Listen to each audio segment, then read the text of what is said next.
When I first came here to Poland, I didn't really have as strong a plan for where I was going to go as I normally do during these travels. So I sort of left lots of it up to fate a little bit. In the beginning I knew I was going to go to Gdansk. After that I had a sneaky suspicion I would probably end up in Krakow. Typical, you know. But for my third city, I just left it up to fate. And if you watched my other video, you would have seen the great deal we managed to get on that apartment, so it was a bit of a no-brainer. Well, fate has brought me here to Wroclaw. And am I glad it has, by the way, because I don't think I've ever seen a city of such stark contrasts. Now, be honest, have you ever seen an image that encapsulates Eastern Europe quite as well as that one does? Because I don't think I have in all of my travels. In the background there you've got the factory that's still operational, probably dates back to communist times. Lots of heavy industry going on in those days. Then of course you've got this random castle looking building that absolutely is not a castle, but that's something you'll notice in this video. Buildings are not what they appear in this city. Across the road there you've got the War Memorial. Because this part of the world, whilst it does have a very rich history, also has a very, very dark history as well. But we'll get to that.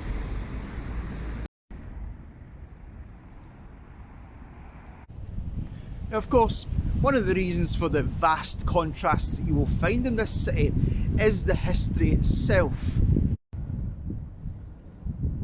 Now, of course, the city here has been under the occupation of multiple different groups over the years. In the past, it was a part of the Duchy of Poland, which then became the Kingdom of Poland. It was a part of the Duchy of Bohemia, which then became the Kingdom of Bohemia. In its time, it's also been a part of the Kingdom of Hungary, Habsburg Austria, the Kingdom of Prussia, and during Napoleonic times it was a part of the Confederation of the Rhine, which is a fancy name for a group of German states who supported Napoleon, until they didn't, obviously. Interestingly enough though, when Germany unified in 1871, this was the 6th largest city in the German Empire. Back in those days it was known as Breslau.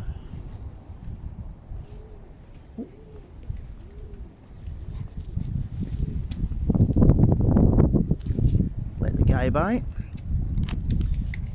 Now, if you know anything about German history, you'll be aware that even though Germany is a very young country by comparison to a lot of its European neighbours, it's had quite a, should we say, interesting time of it.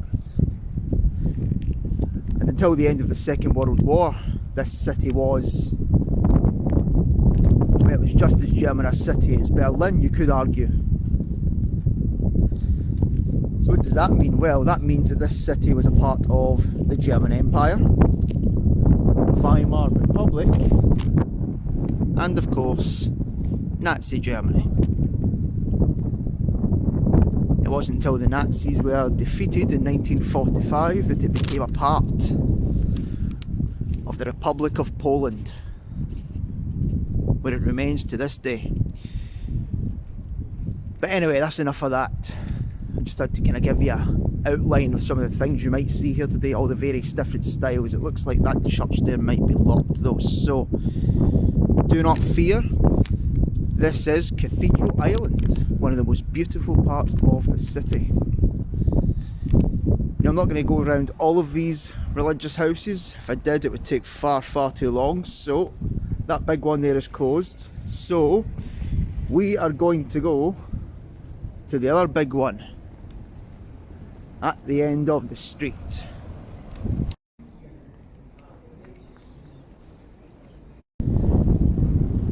As Shame about the scaffolding, of course, but I'm sure there's good reason for it. Although, I don't know if you can make that out, but those columns in there look like they would be stunning. They also look quite old, so maybe that's the reason it's there. But anyway, inside a holy house, you must be careful with your camera. Just in case, just in case.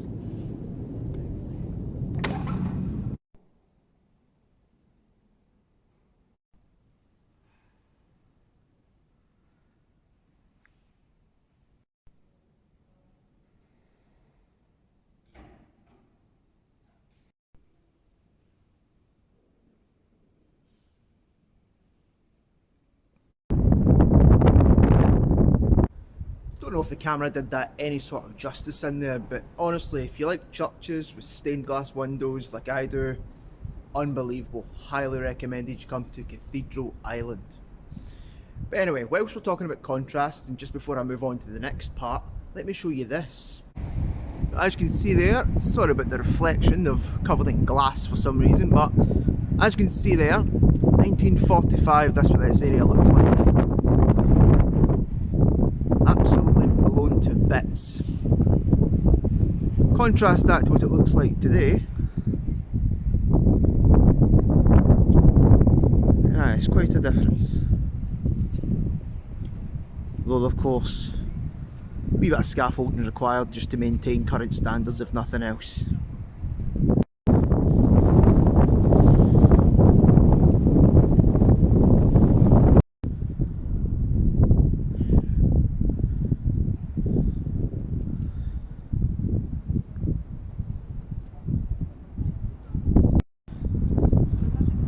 Now this bridge here is actually one of the oldest crossings in the city that still stands. And up here they've put up a wee sign, no love locks. Wow.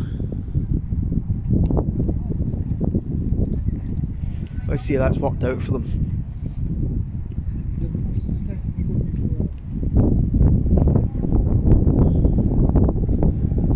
Not very well by the looks of it. The people here said, fuck your sign. Become ungovernable. Interesting wee side note for all you history lovers out there. During the 13th century, the Mongols actually invaded this city. They were planning to attack Hungary and they realised they needed a diversion, so where better to divert the troops than to the north so that they could attack with their other force from the south. Long story short, they had already burnt Krakow to the ground, so perhaps the sensible thing to do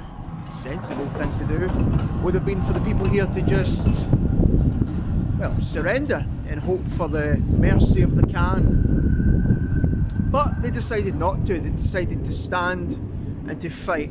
They abandoned most of the city and they held up in the castle. And the castle was defended at the time by the High Duke of Poland, Henry II, known as Henry the Pious. That's a wee bit of important information so you can understand what I'm about to show you next. Okay, well, as it turns out, I can't actually go into that church for some reason. I don't really know why. It's the middle of the day. But never mind. Now, the reason I was going to show you the inside of this particular cathedral here is because this cathedral was actually commissioned by Henry himself. Sun's right in my face, love that. Now, I'm sure that Henry's plan was probably that once he died after a long and illustrious career, he would be buried in here. What he probably didn't plan for was that he would be buried here within 3 years, because that was how long his reign actually lasted. The Mongolians never did accept defeat very well. What happened was, he wasn't really his choice, but he was forced to face the Mongols in open battle, which, as you probably know, is never a great idea. What he was doing was he was travelling to meet up with another European army. Together they would have outnumbered the Mongols and they might have actually been able to win. The Mongols, however, were good at spotting in danger, and so they decided to catch up to him, which they did because they were faster than most other armies at that time, and pick the armies off one by one, which they did. They caught up with Henry and his force, routed them. Henry himself died in the battle, and the Mongols decided to make an example of him. They stripped him naked, they cut off his head, and they paraded his head on a stick around about all the other towns and cities in the region who thought about opposing them. Interestingly though, the only way they were actually able to identify Henry's body, the Europeans I mean, was through his wife. Henry had a peculiar medical condition, which meant he had 6 toes on one of his feet. I know we're talking about a guy being killed here, but 6 toes on 1 foot? Aristocrats, right? I'll tell you something else as well. This beard of mine is getting absolutely out of control. I need to do something about this. Oh man. But that's for a different video, I think. Well, I'm not entirely sure what's happening over there, but given the flag outside and recent events, I can take a fair guess. But of course I can't speak Ukrainian and there's no way for me to help, so I'll just keep out the road. In this video I promised you contrasts, and contrasts ye shall have. All these very nice old school buildings, very beautiful, and then right across the road have some of that, some old school Soviet architecture. Now of course if you watched my other video in Nova Huta, you'll know that Soviet architecture changed a lot itself. There is no one type of Soviet architecture, but go from this very grand cathedral, very beautiful, very well done, then across the road you have what you might describe as a bit of a stereotype. Having said that, what you tend to find is lots of these buildings and lots of these houses are actually quite nice on the inside, so I suppose that's all that matters really, eh?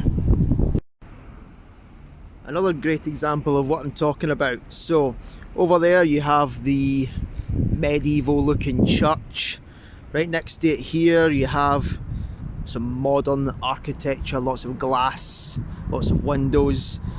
Next to that there you have what to me at least looks like Renaissance era architecture, and then just across the square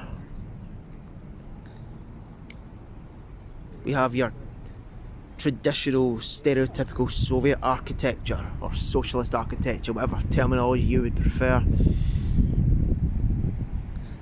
Honestly, absolutely spoilt for choice in this city when it comes to different architectural styles and different eras just combining together. It's a very, very nice place to walk around.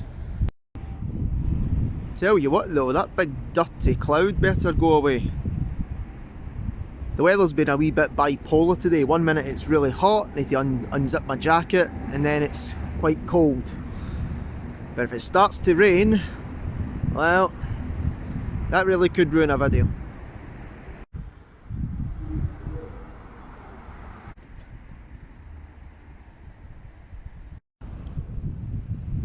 Now, I couldn't find too much information on this, to be honest, but all that I know is that it is what remains of 16th century fortifications. Nowadays it's used for nice walks along the river. How history changes things, eh? I don't think I'm going to be able to get inside here. Normally there's a wee gap you can squeeze through, or there's a fence you can jump or something, but I think we're going to have to just make do with a wee look on the outside. There's no plaque telling me who built it or when or what happened to it. All we have left is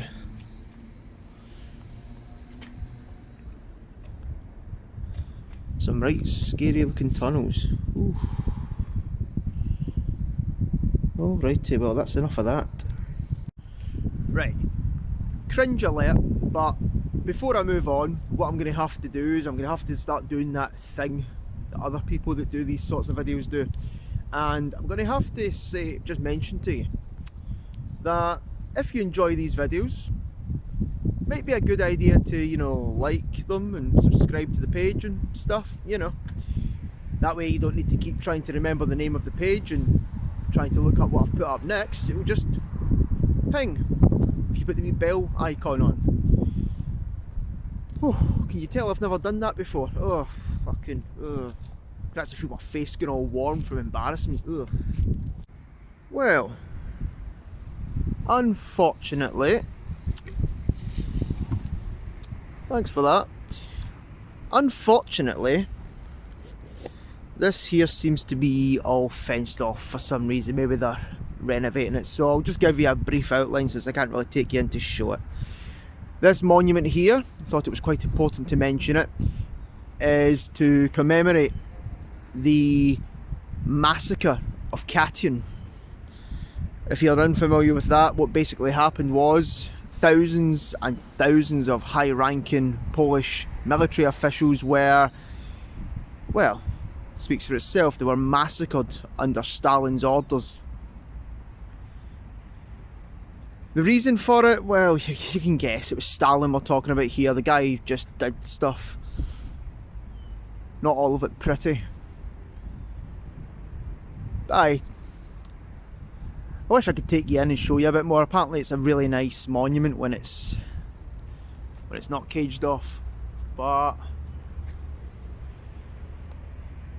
that's as close as I can get.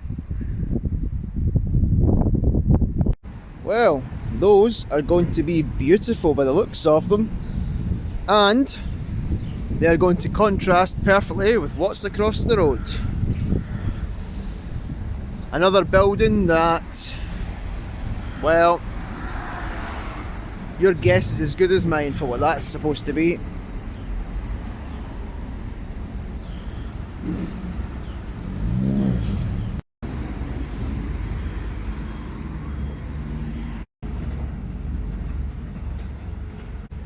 Tell you, if that's apartments they're building there, by the way, might need to start thinking about a wee investment in Wroclaw. Beautiful. Anyway, if you take a look on your maps of this city, you might see an icon on it that says Hatzfeld Palace. Well, I know the term palace differs from place to place, but I wasn't quite expecting to see this.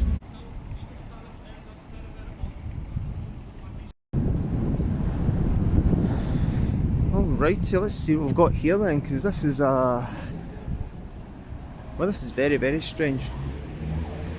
Before I go in though, I don't know what they've done with this bit. It's opened up as an art studio type thing, or a graffiti studio more to the point. Trying desperately to keep my reflection out of the window so you can actually see stuff, but no, that's pretty much the gist.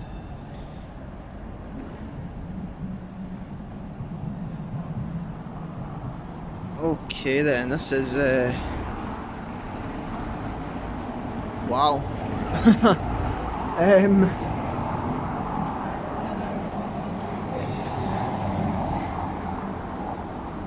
I mean, sort of don't know what to say. I've never really seen anything like this before. You can see obviously the modern graffiti and they've bolded it up. Maybe it's dangerous, but you can see what it would have been like back in its day. Why on earth would you not? Because there's nobody working here. There's nobody working to maintain it or anything. It's just sort of been left to fall to bits. I don't really.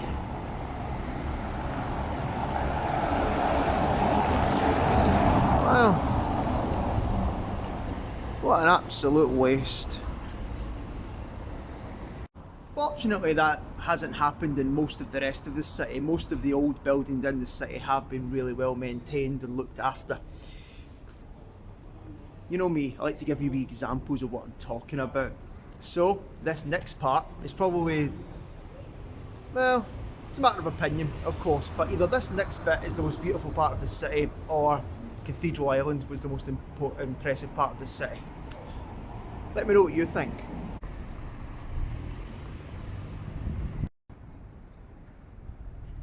Can you see that wee tiny bridge up there joining those two towers together?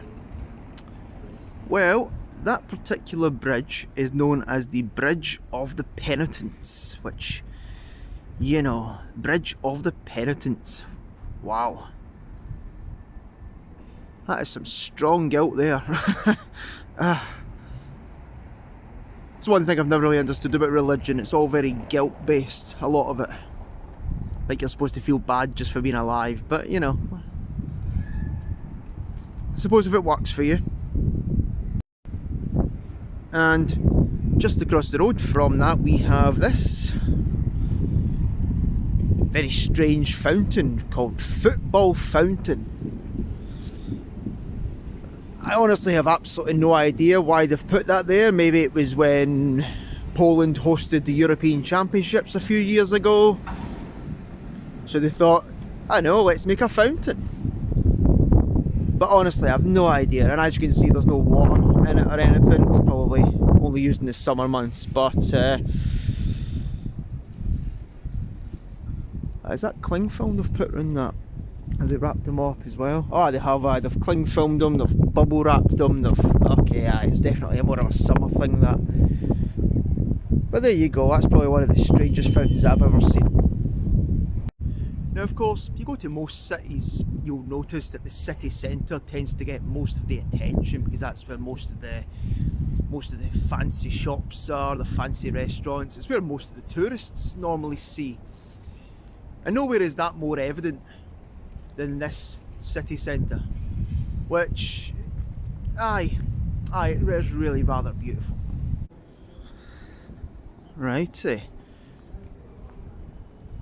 Now this here, if I am not mistaken, is the old town hall. Today it acts as more of a museum, and it's the centrepiece of the city centre. But it by no means is the only attraction. This is a very, very beautiful wee area. Not only that, but it's spacious, you know, you don't feel crammed. And it goes back all the way there. And of course you've got your Burger King, your McDonald's, and down the road there is a KFC, I am reliably informed. All the cholesterol a grown boy needs. Tell you something though, just take a wee quick look at that clock there. It's absolutely unbelievable looking.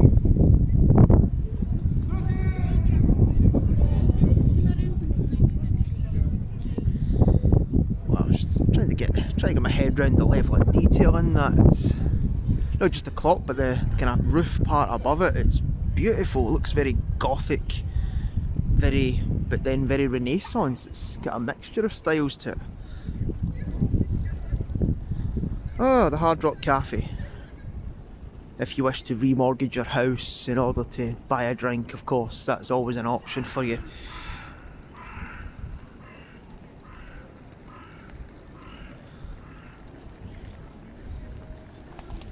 Oh, one thing I did notice about here, there's lots of pigeons around, and they just fly right for your face. They have absolutely no fear. They sort of remind me of the ones you get in Glasgow, where if you have some food they want, they will just come and take it off you. There will be no negotiation, there will be no fear shown. They will just come and they will take it right off you. If you don't like it, well, that's kind of your problem.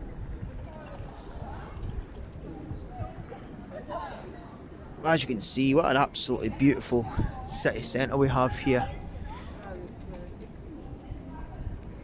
And not only that, but this entire building, all the way around it, I'm not going to walk all the way around, but I'll just show you the front bit and then this bit. Absolutely stunning.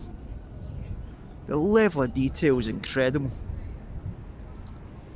So incredible I keep repeating myself, but you know.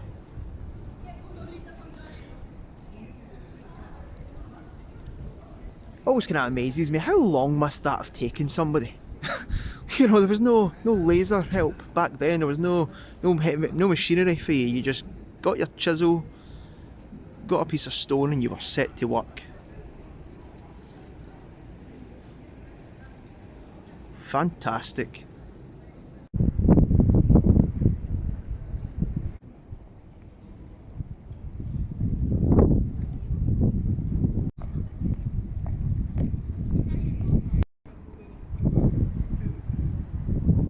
Question: have you ever seen a former air raid shelter that's been turned into a movie theatre?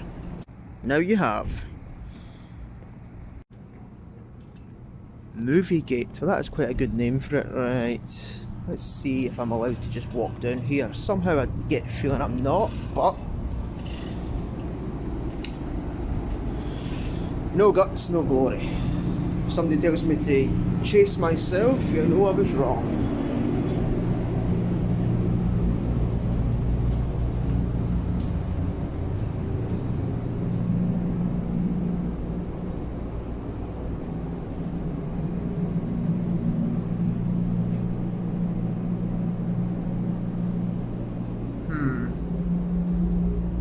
This feels a bit wrong to be down here.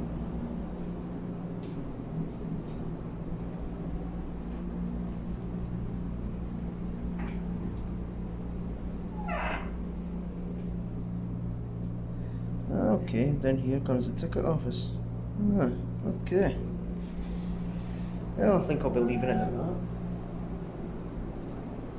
No point in going to watch a movie in a language I don't understand, is there? Aye, there you go. A former air raid shelter, and it does kind of smell like one, if I'm honest. I'm sure it smells nice when you're actually sitting in the cinema park, but that stairwell is not a pretty thing.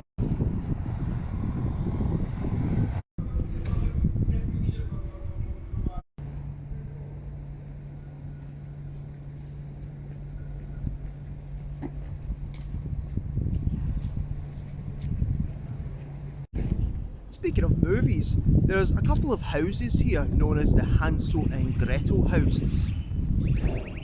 So naturally, that's the next destination. I'm sort of curious as to why they would be in this city, but I suppose it was a German city for a long time, so maybe it does make sense.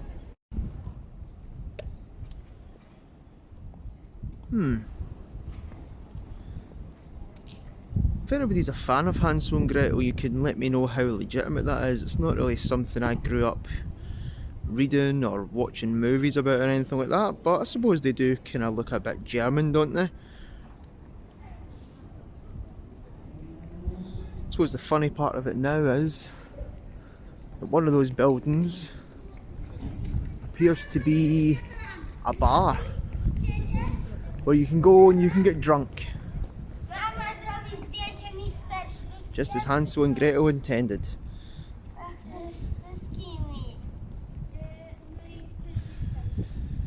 That wee guy was really excited there. Don't know if you noticed that thing he was holding on to. It's the like wee, I don't know what they are. I don't want to use the wrong word here, but are they like goblins? Are they supposed to be fairy tale dwarfs? It's difficult to sort of tell really. But apparently there's hundreds and hundreds of those all over the city, and it's a game you can play where you go around the city looking for them all. I suppose that might that might be a good video if somebody fancies making something like that, but it's not really my sort of thing. Well, would you look at that? A big random cock. Normally it's when the camera's facing me that you can say that, but never mind. This rather quaint little street seems to just be old school looking shops and random animal statues. Now you might have noticed, if you've spied any of the people that have been walking by me all day today, that there's quite a lot of young folk here. There's not that many old people walking around. Well, earlier on I mentioned to you that when this city was part of Germany, it was the 6th largest city in Germany. Today, it's the 4th largest city in Poland. And now the city itself has a population of around 640,000 people, give or take. And out of that 640,000, about 130,000 are actually students of some sort. So it's that one in five? Is that right? I never was very good at maths, but anyway, a very high percentage of this city are actually students. So whilst it's not the busiest place in the world to walk around, I've been to cities that feel a lot busier than this, there is a sort of energy to the place, you know. I could tell it'd be good for a night out and stuff like that, you know. It's probably why there's so much art and so much creativity around the place as well. So, aye, might be no bad for a stag do or something, come to think about it, because there's lots of bars and restaurants and it's not overly expensive, of course. But then neither's Poland in general, is it? Do you think that's supposed to look like what it looks like? Or am I just being dirty-minded? I mean, I don't need to spell that out. That doesn't look right at all, does it? Oh, it's back to the drawing board, lads.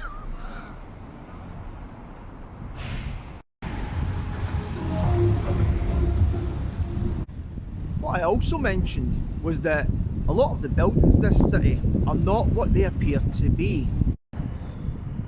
So with that in mind, what would you say that building was? If you had to take a guess, what would you say? Like some sort of castle, a palace, maybe even a rich merchant's house? Well, those would all be reasonably good guesses in other cities, but no, not in Wroclaw, no. What we have here is the Courthouse. This is the place that you come when they want to put you in a cage. I mean, there's been a lot of examples today of things that have emphasised my point, but I think that's right up there with the best of them.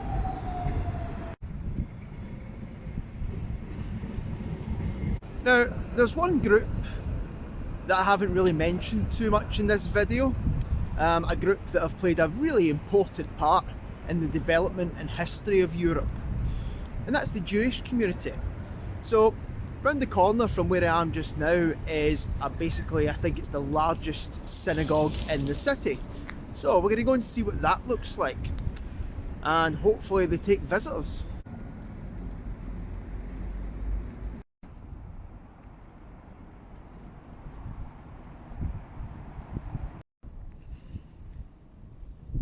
Okay, well, I'm going to have to be careful here because it looks as if there's actually a security guard outside, which is... you know, that's a wee bit upsetting, the fact they feel they need security outside.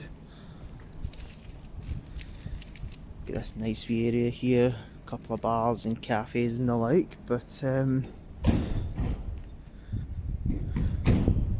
there you go, we're definitely in the right place. There's the Star of David, that's always a good sign.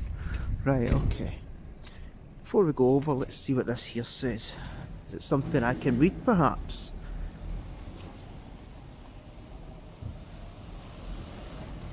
And nope, it's written in what I am going to assume is Hebrew or Yiddish. Is that the same thing? No, it's not the same thing, is it? It's also written in Polish and in German.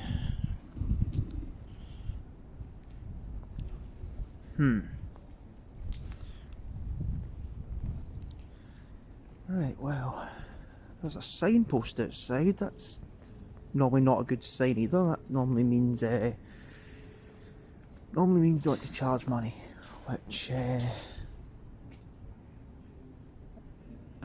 it's 30 zloty, which, you know, isn't a lot of money, but at the same time I don't pay money to go into holy houses, you know that.